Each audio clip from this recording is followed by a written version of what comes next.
Okay, July 17th, 2025. 7/17/25. Um, I'm doing an imaginary interview with John with JFK Jr. So, JFK Jr., thanks for doing this imaginary interview with me. So, you folks, that's a older picture of him, but I'm going to do an imaginary interview with JFK Jr. right now. So, John, thanks for doing this. Thanks for doing this interview with me today. A lot of people love you, and millions of people, or tens of thousands, feel that you're still alive. I'm one of those. And so let's start with your childhood, okay? So I'm not a good actor like he is. He's actually a good actor. But John, when does you kind of your most poignant memories go back to?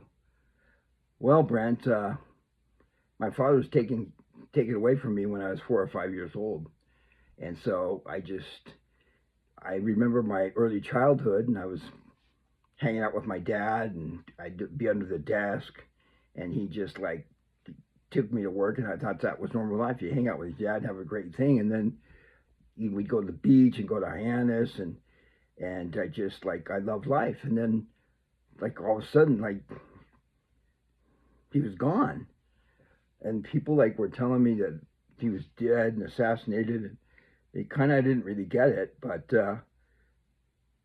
he'd already taught me a lot of things. And so that famous picture of me when I'm like saluting by the side of the road when I'm a little guy like 4 years old, it's out of respect for my father, and somebody probably told me to do that.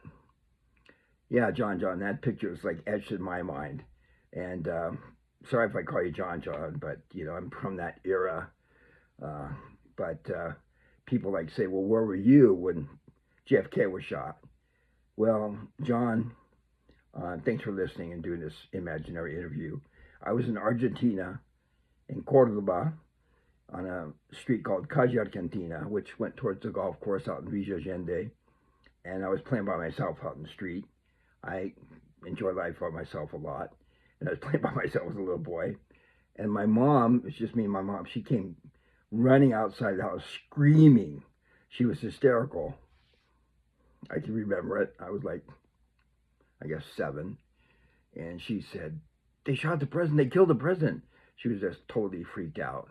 And it kind of freaked me out. But, I'm in Argentina. I don't know too much. But like probably a lot of people all over the world, as you can, I'm sure you know. But when they killed JFK, supposedly, allegedly, it freaked out the whole world because people loved him. Charismatic and just a real caring guy. And we're going to talk about other stuff, deep subjects today. And I'm glad it's an imaginary interview because it's taking place in my head and your head. So I'm pretending, or I don't know, I'm just getting into my own mind. But thanks for doing this. But so I kind of don't blame your mom for like sweeping you away, and I guess you went over to Greece and Onassis and all that kind of stuff. But and then they killed your uncle too. Yeah, Brent, they killed him too. Anyway, John, I just appreciate the attitude. I was back going to school in Boston, like from 87 to 89, and I just remember you were in New York and the most eligible bachelor, and you were really good looking and cool, and then you married a beautiful woman, and you were the talk of the whole world, I guess, but especially on the East Coast, probably the whole world. But you were just a cool, humble guy. And like I just rewatched that interview with Katie Couric, because well, let's just jump to today right now, John. Are you alive? You're talking to me, aren't you, Brent? You got a point there, John. So John, how did you find out about me?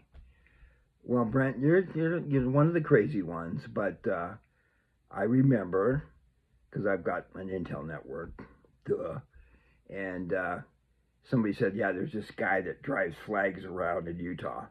I would drive 4 flags around. Like, that's one of them right there. Trump, JFK Jr.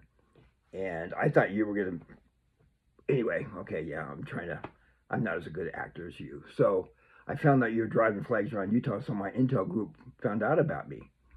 Um, so how did you find out about me, Brent? Well, I used to listen to this guy called Field in San Francisco, like in 2015, and he brought this guy called Juan.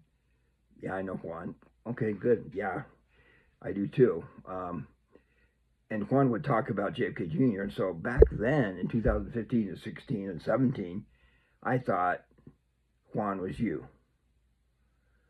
And then I went down to meet him in Vegas, and it just didn't ring that he was you. But then I kind of had to shut up because tons of people thought he was you. And you're an actor, and Juan knows how to put on masks, and he can probably afford to use really good makeup artists. He's a pretty funny guy, John. He's the one that said it takes Michelle like 10 hours to put her makeup on. Allegedly her. Okay. But, so I started looking into it not until 2015. Sorry. It's okay, Brent. And then the more I learned from Field and Juan and studied, and a lot of women, maybe just not because you're good looking, man, but they had the intuition that you're alive. More men than women. And like couples, the man wouldn't believe it and the woman would. And I did, and I was single, but I would get along better with women that kind of felt the same way I did. Relationships kind of hinged on if you believe John F. Kennedy Jr. was alive or not. People like conspiracy theory, whatever. But John, so what were you thinking then? Well, Brent, okay. Can we talk about 1999? Yeah, John. Because let me tell you my perspective on it, okay? You're like eligible bachelor, you're going to run for senator. Of course you're going to win. But then who moves to New York to want to be senator? Hillary Clinton. And so when you got taken out, I thought, okay, par for the course. She was already famous for, Clinton citing people. And, I thought you were a great guy, but I just like, okay, par for the course. Of course you're going to win. So politics, you got taken out. I wasn't a big fan of truth in politics back then. So what happened, John? Well, Brett, I was going to fly to Martha's Vineyard with my sweetheart and her sister, and the special, my Secret Service detail, they found out that they were going to take me out, and I thought, you know what, this always trying to take me out and stuff, I just can't live like this. Why don't we and we talked about it, and actually there were military guys that wanted me to keep me alive because they knew what had happened to my dad, and they didn't want it to happen to me, so they thought, well, like, John, so we kind of made a consensus. Why don't we just pretend, act like I did get killed, and then I'm going to go and Gone with the Wind program. And then that way they'll be satisfied. Hillary will be senator, which is a bummer for people in New York, but they want to kill me, and they're not going to give up unless I do something like this. Okay, I understand, John. Pretty good fake. I believed you were killed. Well, I wasn't, Brett, and that's why you're talking to me right now. Anyway, John, it's great. It's an honor to be talking to you once again. But a lot of people were confused about that. But I think it's coming out more and more. As people look at evidence, they see that you're still alive. In fact, what about that time when Trump was at his helicopter and it looked like it was you crossing a lawn? They go, John, was that you? Yeah, it was me, Brent. It's pretty cool, man. Pretty cool. I'm so glad you're still alive. So, John, anyway, you know about George Magazine, of course, because you did it. And I didn't, sorry, I never bought any. I still don't have any, but I want to get them. But I think I'll get them, when my silver dollars go up more and I can buy them because they're kind of expensive, John. They're getting more popular. So, John, you heard of Right Side Blonde? Duh, Brent. Really? What do you know about her? Brent, she does things on George Magazine. I watch every single one of them. I guess that makes sense. It's your magazine, last century, and it's pretty cool, and she does a great job. And so you know how she found him? Yeah, Brent. She was a real estate agent, and she was selling a house or listing it or something, and they wanted everything cleared out. They wanted everything in the basement thrown away. and she found a whole set of my magazines and read them. And by the grace of God, she's nice enough to like put stuff out. It's not some kind of profitable venture. She just, for some reason, decided to do it. She probably believes it's true too, that I'm alive and stuff like that. And she's a hard worker and super talented and great editor. So I'm glad she's doing, that magazine. Me too, John. She's John. Do you know that she was at Hyannisport like 2 days ago and did a video next to your family compound? Brent, yeah, I know a lot of stuff. Yeah, I know that. She was by herself on the beach, like, maybe she thinks she's by herself, but it's security all over the place, she was there for like 45 minutes and did a video there and stuff. I know, that was really cool. Yeah, we knew all about it. And, we didn't pay her or ask her to do it. She just did it. I know, she's an incredible talent. Yeah. And so, what's your relation with Trump? Because I kind of thought, John, that, you were going to be vice president in 2020. Well, I kind of was, Brent, but it's a fluid situation. This is a military operation, Brent. You called it like on YouTube years ago that it's a military operation. Yeah, John, because the government's so corrupt, it kind of has to be that way. And like when Trump was elected, I knew he was going to get elected in 2016. But everybody else, like in San Francisco, thought it was the worst thing that ever happened in the world that he got elected, when it was the best thing. I know, Brent, a lot of people have effectively been brainwashed. And that's kind of why I'm doing this interview with you, because you haven't been fully brainwashed. Well, thanks, John. Appreciate that. I've always been a truther, tried to be a truther for a long time. And anyway, once again, John, I'm grateful to be having this imaginary interview with you.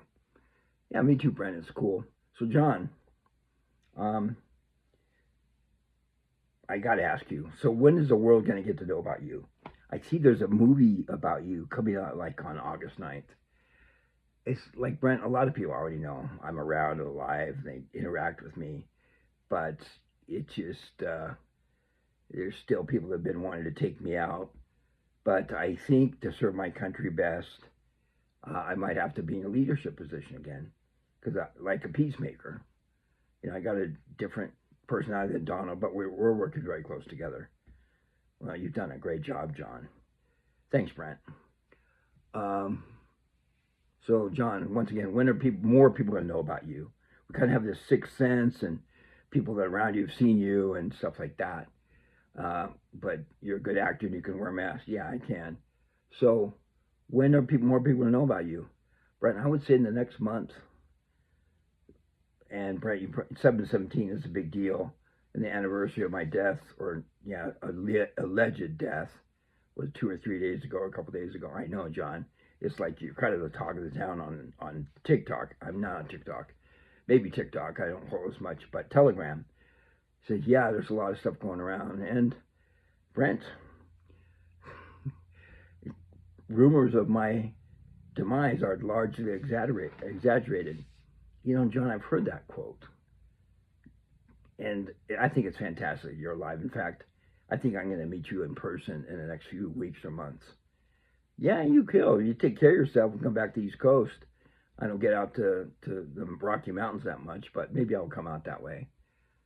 Okay, well, it looks like Trump's fixing airlines and things are getting better as far as travel. It's just there's a lot of swamp creatures to wipe out. Yeah, Brent. So, like, John, do you remember one time I was listening to Juan, and he said they're going to have to clear the swamp like 47 times. And he said to watch the water. Well, Brent, are you watching the water? Yeah. I've already seen him clean out the Capitol with flooding and stuff like that. So a lot of stuff's already happened. Yeah, Brent, a lot of stuff's already happened. Team Trump's done an awful lot already. But we got to bring people along. You're kind of weird because you figured it out and have some kind of sense and flew the flag. That's why we noticed you. Yeah. Thanks, John. Thanks. John, can we talk about economics a little bit? Because, I've got a heavy background in that. Sure, Brent. So anyway, I've got a couple silver certificates from my old collection. What's going to happen with those? Well, you know what my dad was doing? Well, tell me about it, John. Okay, so he figured out, just like you did, that the Federal Reserve is not federal, and it's a rich families making money. It's a sham, and he figured that out. So he wanted to go to honest money, which is of course constitutional money, gold and silver. So he had silver certificates printed, and they were going out there. And after they took them out and got rid of them, Johnson started taking all those silver certificates out of circulation because they didn't want to have that. They wanted to have a true fiat currency where they print as much as they want. And you look at a regular dollar bill, it says Federal Reserve bill. It's hard to find a silver certificate. But we're going to go back. It's probably going to be a digital silver certificate, but people are used to digital money. As you know, Brian, a lot of young people don't even use cash. You have noticed that for like 20 years, John. Yeah. So we're going to have a gold and silver backed currency like the Constitution says. Sounds great, John. Well, that's what's going to happen. It's already already happening. I know, John, I tell people to like go to usmint.gov, and they just don't go there. But the new coins are already there. And they've been there for like a couple years, all the new coins. I mean, when I saw West Point Mint mark, it's just like exciting. I know, Brent, it's totally exciting. It's going to be great. It's going to be honest money. It is going to be great, John. It'll be nice to to not be debt slaves anymore and have honest currency. You got that right, Brent. Got that right, John. Well, John, thanks for doing everything you're doing. Brent's a military operation. These guys do a lot of stuff. And I'm a figurehead, plus I'm JFK Jr.'s son, and I'm alive, and I want to basically avenge what they did to my father. Right on, John. God bless you. Thanks, Brent. Thanks for doing this imaginary interview with me today, John. Love you, Brent. Love you, John. Rock on. Take care. Take care. End this on 1717. Ciao for now, John. Ciao, Brento.